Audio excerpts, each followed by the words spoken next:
And so we welcome in Chris Doran because he's kind of busy, and so we are live on tape as Gary Owen. Who is the laughing announcer? Oh goodness, I'm Oh, I don't know the announcer.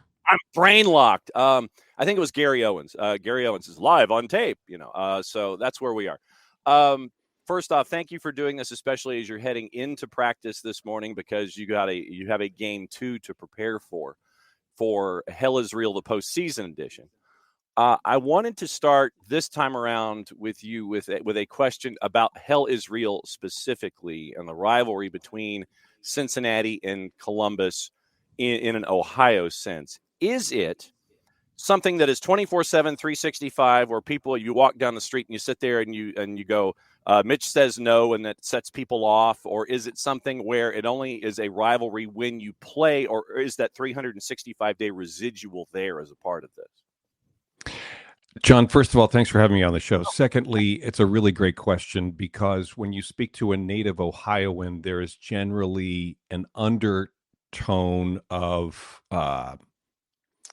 it's certainly not hatred. It's not jealousy. It may be born out of jealousy, but it's certainly a disdain that exists between the two cities. And so if it's the middle of February and folks are all huddled up and Columbus gets 7 inches of snow and Cincinnati gets light rain, the people in Columbus are probably upset because they're getting the short end of the stick, albeit longer measurement of snow to have to deal with on the commute.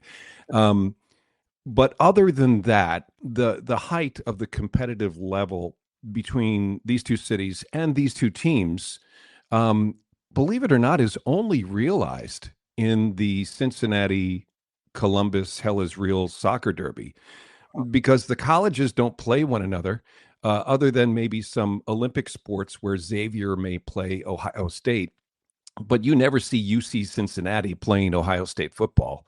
Ohio State doesn't have time for UC Cincinnati and would just as soon tell you that UC Cincinnati can't hang with them anyway. So there is that. But when we get around Hell is Real, which is twice during the regular season, as you know, and uniquely now in the postseason, there's a lot of spirit between the two teams, between the supporters groups, and between the cities in general. Game 1, Cincinnati gets the 1-0 win. Kevin Denke scores with about 12 to go. Now that you've had a couple days to kind of digest what those of us outside the state of Ohio were thinking Hell is Real was going to be. It was going to be a 15-round heavyweight fight, and I just dated myself with that reference. We figured it was going to be just taking swings at each other, and it was going to be low scoring, and goalless draw would not have been a surprise. Now that you've had a couple of days to digest match day 1, what has stuck in your head? Well, you're a play-by-play guy, so you can appreciate this. I got about midway through the first half, and I felt fresh as a play-by-play announcer. And what I mean by that is that the game unfolded at such a delightful pace tactically that you were able to, as an announcer, identify every touch and follow the 20-yard pass, and then follow and describe the chance that was just unfolding in front of you, and still feel like you had a breath. So what I really appreciated about Monday night was that the game tactically was so sound from both teams. And we were reminded by the 1-0 score line that the margins in the postseason oftentimes are very, very thin. And it was Kevin Denke who was able to get at the end of a loose ball inside the 6, and he was by himself. And 1v1 with Kevin Denke, you're not going to win a lot of those. And Patrick Schulte did what he could, but he was not going to be able to smother that chance. So what I really appreciated about the game was the tactical soundness from both. What I think it does for game 2 is it challenges both coaches, and particularly both squads, to find that extra something that the opponent's not expecting, which makes Sunday's matchup at lower.com feel that much more intriguing, because we will have some personnel adjustments on both sides of the ball as players are coming out of injury phases and available for selection. And beyond that, we're in a different environment. Now Cincinnati has got a little bit of heat on their shoulders, and Columbus has got some pressure too. they always knew that they had to win game 2. Now it's a do or die situation Sunday night. You mentioned the lineup adjustments, the starting 11 for Crew last time out, Schulte and net, and we'll phrase it like as a back three, and we'll work our way forward, 3-4-2-1. Amundsen, Zawadzki, Morera, then the four in front of them, Max Arston, Darlington Nagbe, Chambois, Herrera, Lapalainen, Diego Rossi, and Picard up top. When you, I'm looking at Lassi Lapalainen as one. I'm looking at Picard as one. When it comes to possibly coming off the bench instead of starting, what intel, if any, do you have? What are you staring at possibly for changes? Well, I think you identified, probably where a change could take place. Lassi Lapalainen has started the last 3 games, and in the previous 2, which were the last 2 regular season matches, he and Andres Herrera connected to score goals in the early going of both of those matches. You kind of have to go with that hot hand to start in game 1 of this best of 3 series. What that means, though, is that Daniel Gazdag, a designated player who's Philadelphia's leading goal scorer of all time, is on the bench. And, I kind of feel like if you're paying a guy $2.1 million a year, or whatever the number is, that he probably should be starting on the field. Now, Wilfried Nancy obviously, saw another solution for these last 2 games, and for this third one on Monday, unfortunately, we couldn't get that third goal from Herrera in 3 games. I like Lapalainen. I don't know that he's a starter when we get to game 2 on Sunday. If he is, it's not going to surprise me. If he's not, that could be the wrinkle that I'm talking about, where I think Wilfried Nancy has got to pull out something that maybe Pat Noonan's not expecting in this second game. And there are ample ways to fill that spot. Gazdag is one of them, especially given what you've seen from Cincinnati on Monday night and knowing what their limitations may be in terms of personnel. Perhaps Gazdag in a different way makes more sense. The other option I think you have is Ibrahim Aliyu. Now, he's not exactly the ball control guy that Andres Herrera is, but Aliyu is both a front runner as well as a winger. And if he were to step in on the flank, he would cause a lot of problems in terms of keeping Cincinnati in check and away from buildup into the attack on the wings to more of a defensive posture on the wings. Are there any secrets this time of year? And I mean, it could be, it could be philosophy, could be lineup, could be positioning, could be, watering the grass. Are there any secrets, or did pretty much everybody know what could be any kind of an alternate when it comes to an approach for a match day 2 where it is a do or die? That's a really great question, John. I know you followed teams for years. You know what coaches go through in terms of forming an identity with their team. These MLS coaches have got 34 games, make it 39 weeks in a season. You add preseason to that. They're trying to form an identity with the squad. By golly, I mean, there shouldn't be any secrets in terms of who you are by the time you get to this time of the year. There's always talk in the league about how when you get to this moment where these are really big moments, I mean, one after another within a 90-minute framework, that your best players are the ones that really need to shine. That's why I'm leaning more towards a Gazdag start on Sunday. He is one of the best players on the roster. Diego Rossi should be 100% by Sunday. And I think, Darlington Nagbe is going to do Darlington Nagbe, and I think you've got a great core there. Patrick Schulte played really, really well. So you're really leaning on that group of players who not only got you to where you are today, but were a part of the series that got them to the 2023 MLS Cup a couple of years ago. We had 12 players on the roster in that Eastern Conference final against Cincinnati in December of 2023 who are still on the roster today. 6 of them were starters. Now, that's half the story, or I should say twice as much the story as it is for Cincinnati. This is pretty much a retooled Cincinnati squad since we met them 2 years ago in the postseason. But this is really a talented group from Cincinnati. So it's going to take some special performances.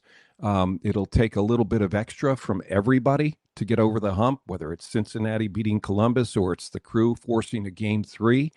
And we should see it from the special players that are on the roster. For Wilfried Nancy, he says every player is special. So you never know where the moment's going to come from, but it's got to lead to a goal or two in order to get to game 3. Chris Doran here hanging out with us for the intel for post game 1, pre game 2. They're the early game on Sunday, listed at 6:30, which I believe translates into 6:42 in the postseason Eastern time. Nicely done. I was me and math in the morning, brother. That is two things that do not mix at all. MLS Season Pass and Apple TV, and we will catch up with Chris at the end and find out, for those that want to listen to Chris on the local option side, how to do that. Since you mentioned Darlington Nagbe, let me go down this road a second. When it comes to Darlington, is he still, and I will throw a couple of adjectives out here, and I don't know which one fits, and maybe you can help. Is he underreported, underappreciated? Is it the three bears in the 3 beds where it's just right? I mean, I've always thought that Darlington has just always been underreported, if not underappreciated, because he's not about sitting there and standing on the pulpit and sitting there going, "Hey, look at me, I'm an incredible player." Maybe does his quietness relate to the proportion of coverage that he gets and how underappreciated he may be? Yeah, I think it's a great question. I think you know a little bit about how Darlington behaves. And so, putting the spotlight on himself, excuse me, is just not something that he does. Yeah. I would also say that it has to do with the role that he plays on the team. That 6 role in the midfield, killing plays, changing direction, moving the ball from side to side. That's not a high-profile position on any team. And Darlington does a really great job of fulfilling those responsibilities and allowing the other guys to step into the limelight. I think that it has fit his personality that he has become less of a 10 over time from his years in Portland, less of an 8 that he was in Atlanta, and now more of a 6 as he is in Columbus, because he's realized that, hey, I'm 35 years old. There are younger guys who can do this, but I still have a place, and he's been able to fulfill it. Now, that's just Darlington, the player. When you talk about Darlington, the human being, there isn't a person I spoke with when I recapped his career a couple of weeks ago who had any ounce of negative feedback on who he is as a person. It's the kind of thing that you want people to say about you while you're alive, not after you've passed. He's 35 with a beautiful family, a big, bright future ahead of him, God willing. And he has fulfilled this chapter in his life, and he recognizes that. There's an option for the club to pick him up next year on his contract. So it's not like he's being pushed out the door. He decided mid-July that it was time for him to wrap it up. And wanted to spend more time at home with his family. What he chooses to do beyond that is completely up to him. We can be selfish as soccer people and say, certainly hope that it's a part of the soccer world because he has so much to offer, but it could be something else. Who knows? It doesn't surprise me that he doesn't get the headlines. I can tell you this as a Crew fan over the last several years, and the 6 years, of course, that he's been in Columbus, in games when he has not been there, I have said, we can't do this without Darlington in the middle. And when he's there, I may not mention his name until he gets fouled. So I feel bad about that, but on the same side of things, that's just the way he plays the game, and it's how he fulfills his responsibilities. He's a terrific guy. He really is. The Crew's been lucky to have him. It almost sounds like Darlington would be the soccer equivalent of an offensive lineman when it comes to tackle football. Of course, we could say tackle football would apply to soccer too, where you only mention him when something either good happens. Hey, look at that kick out block to get this big gain and a first down. Or when something bad happens, hey, there's a penalty and a false start. It almost seems like it's that same kind of mentality when we're discussing someone like Darlington Nagbe. Yeah, it kind of does. And, one of the things in talking with Caleb Porter, who was his coach in Akron, and then in Portland, they won the 2015 MLS Cup together.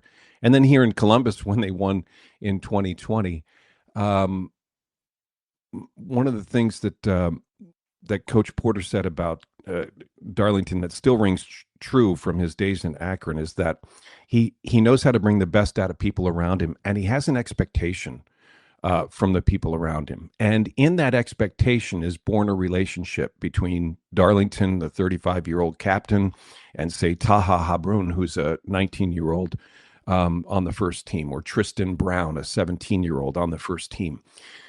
He forms that relationship, so there's trust to begin with. And then when he asks more of you, you're more than willing to give more in the process. Sean Zawatsky, who is a center back now but played alongside him in the midfield, goes on and on about, the kind of influence that that Darlington has had on his career. Aiden Morris, who now plays for Middlesbrough, left last year, as a matter of fact, to play in the championship, played alongside Darlington, in fact, got the chance to start in MLS Cup 2020 because Darlington tested positive for COVID that morning. Yeah. And so Aiden starts, and he's not alongside his buddy, but that began a relationship after Aiden was able to report back with the trophy.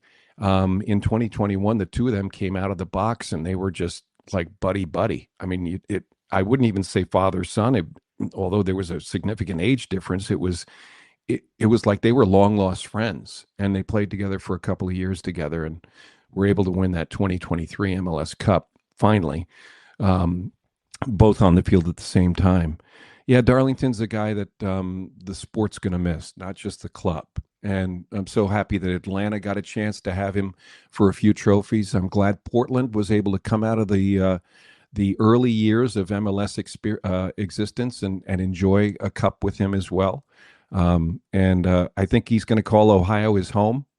They're very comfortable here, so we should be blessed to have him around for a long time. I just had this vision of Tango and Cash starring Aiden Morris and Darlington Nagbe now. That's perfect.